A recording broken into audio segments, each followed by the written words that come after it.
duluan dari CNBC deh. Menurut terkait dengan eventnya nanti tanya Pak Luhut ya. Itu yang pasti bahwa itu sudah disiapkan, mau digunakan atau tidak itu soal nanti. Tapi karena sudah disiapkan ya kita pakai juga kan. Tapi kalau ada kegiatan sangat tergantung kepada leaders-leaders yang hadir. Terus katanya nggak ada family foto juga? Ya, Berfoto. kalau family foto itu memang dari awal kan memang belum disediakan. Belum bersedia. Dia setelah ngecek jadi gimana Pak? Kenapa? Persiapannya? Yang ini aja, yang ini. Kalau yang terkait dengan event tanyakan ke ke Pak Luhut ya. Kalau terkait dengan ini kan persiapan kita terus adakan updated dan melengkapi yang kurang-kurang dan sudah semakin siap. Mudah-mudahan mulai hari ini sudah full speed. Baik dari transmisi telekomunikasinya, perangkat peralatannya, semua uji coba siaran dan beberapa spot ya, itu semuanya sudah jalan. Kemudian fasilitas-fasilitas kenyamanan untuk media juga sudah disiapkan. Ya, spot-spot untuk siarannya juga semakin lebih banyak dan bervariasi. Mudah-mudahan semua jalan dengan baik. Namun apabila ada saran koreksi disampaikan dengan cepat biar kita bisa langsung antisipasi dan melakukan koreksi. Yang paling penting kita jaga speed transmisi telekomunikasinya karena sangat tergantung kepada kecepatan itu. Karena ada dua hal yang diperhatikan. Yang pertama kecepatan, speed dan kenyamanan layanan. Yang kedua keamanan dari serangan-serangan termasuk serangan cyber. Nah, kombinasi di antaranya. Tapi untuk keperluan wartawan tentu yang kita jaga betul ya speed yang tinggi dan layanan yang nyaman dan cepat ya. Oke Pak, ini kan Kalau cybernya kan BSSN sudah menyampaikan itu koordinasi BSSN, Kominfo, Polri dan semua sistem dan instrumen yang ada di pemerintah itu semuanya digerakkan dan dilakukan koordinasi ya. kalau antisipasi ini Pak, kecepatan internetnya seperti apa? Kalau besok kan pasti akan lebih banyak. Ini udah sangat tinggi. Kita kan punya pengalaman waktu Asian Games ya, waktu Asian Games. Nah, yang di sini kita pakai kapasitas yang lebih besar dari yang Asian Games. Ya, mudah-mudahan semuanya jalan. Di sini fiber optik yang disiapkan itu 2 kali 10 gigabit. Ya, 2 kali 10 gigabit itu berarti 10 gigabit yang dipakai untuk operasi utama, 10 gigabitnya dipakai atau untuk standby atau backup. Ya. Kapasitas yang sama kita gunakan waktu di Asian Games ya, dengan jumlah media yang pengguna yang lebih sedikit, yang lebih banyak. Ya. Sehingga saat ini tentu kita bisa pastikan itu speednya aman. Kalau keuntungan dari sektor telekomunikasi dengan adanya pertemuan G20-nya seberapa besar sih? Ya, kalau untuk sektor telekomunikasi kan pasti untuk fiber opticsnya, untuk paket-paket data ya, tentu itu berkembang. Ya. Yang tahu masih angka-angkanya kan pasti nanti dari operator-operator. Tapi kira-kira berapa besar sih? Ya besar keseluruhan ekonomi yang dihasilkan dari kegiatan G20 ini kan triliunan rupiah. Ya, tidak saja untuk telekomunikasi, tapi juga termasuk sampai bahkan UMKM. Ya, dari sektor pariwisata, sektor SME, Small Medium Enterprises, dan sektor telekomunikasi itu yang langsung dapat dampak dari G20. Pak, hasil evaluasi apa perlu ada yang dibenahi Pak mungkin? Ya, Menteri kamera Pak. ya semua dibenahi, setiap saat ada yang harus diperbaiki ya kita perbaiki.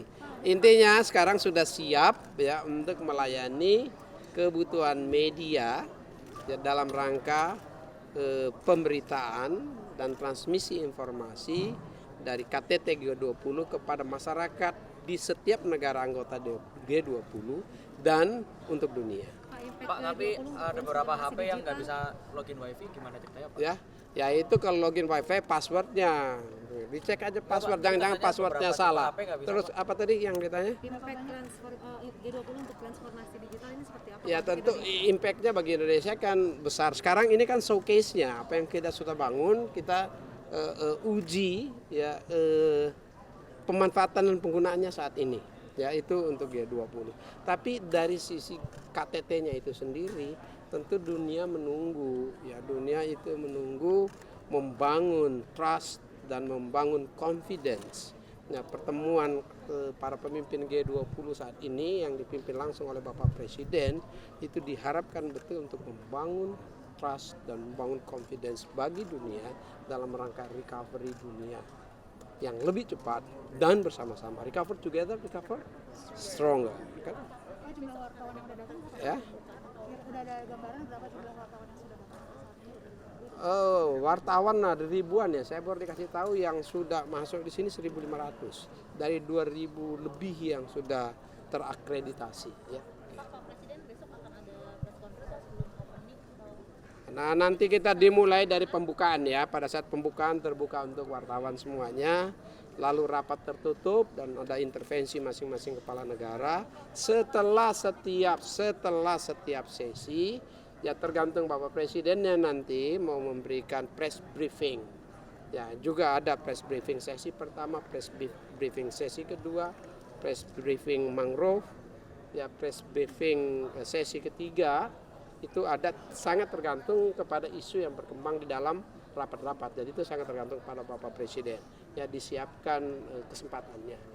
Press media conference akan dilakukan oleh Presiden di saat setelah selesai keseluruhan KTT-nya. Dari Apurva ya Pak? Ya, nanti juga tergantung dari Bapak Presidennya di sini disiapkan, tapi tergantung di mana. Tapi untuk media press conference, sedangkan media briefing pasti dari Apurva, ya tidak mungkin ke sini, waktunya nggak ada itu untuk bolak-balik. Itu dilakukan dari. Sedangkan bagi wartawan ya yang akan meliput di Apurva di KTT-nya sendiri secara fisik itu shortlisted ya terbatas ya tidak semuanya. Namun kegiatan yang dilakukan di Apurva pada saat pembukaan dan kegiatan yang lainnya yang dihubungkan dengan media itu semuanya terhubung secara real time dengan media center di sini. Sehingga wartawan tidak perlu semuanya ke sana. Cukup dari sini. Ya, bahkan disediakan 192 kali 2 LAN di sini ya untuk bisa akses langsung melalui kapasitas tadi transmisi broadband pita lebar yang cukup besar ya yang disediakan. Satu yang ingin saya ingatkan, jangan sampai para media, awak media ya berusaha semuanya untuk ke Apurva. Ya. Jangan sampai itu terjadi karena kalau itu terjadi maka mereka juga nggak bisa masuk di sana karena ada persyaratan security yang ketat di sana. Lalu menjadi ya soal datang ke sini susah, liput di sana susah, nyasar. Jangan sampai itu terjadi. Maka saya sangat menekankan ya bagi media yang sudah mendapat badge khusus dan ditempatkan di Apurva, silakan ke sana dan akan pergi bersama-sama ya supaya teratur dan yang lainnya aksesnya dari sini juga secara real time. Dan itu banyak tempat bukan cuma dalam ruang media center ini. Ya, di berbagai tempat di West End ini kan tersedia semuanya wartawan bisa dapat aksesnya. Pak, itu termasuk juga diberlakukan untuk Tahura Mangrove ya Pak? Juga terbatas kan Pak? Tanggal 16 kalau semuanya itu dilakukan terbatas. Media secara luas itu dari sini. Ya, semua press briefing termasuk press briefing di Tahura itu tidak semuanya diatur. Ya. Ini demi kepentingan satu ya bagi ke head of delegation, bagi Bapak Presiden dan para kepala pemerintahan lainnya dan bagi wartawan itu sendiri. Ya, sekarang kan era digital. Tidak usah lagi secara fisik mau ngejar-ngejar di lapangan. Ya, kan bisa disajikan dari sini yang sama juga manfaatnya. Ya. Tadi Bapak bilang nggak ada grup foto karena ada yang belum bersedia. Kalau itu tanyakan ke Pak Lut ya. Bilateral kan memang ada banyak. Nanti juga tergantung ya setelah bilateral tuh kan itu pembicaraan bilateral ya. Juga tidak semua media. Yang di Apurva hanya yang mempunyai izin masuk Papua.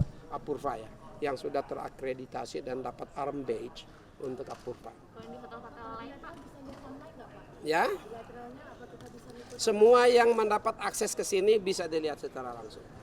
Ya. Ya. Oke. satu lagi Pak, nanti kan dijadwalkan Bapak Presiden akan membuka DTE Pak, gimana Pak jadi Pak?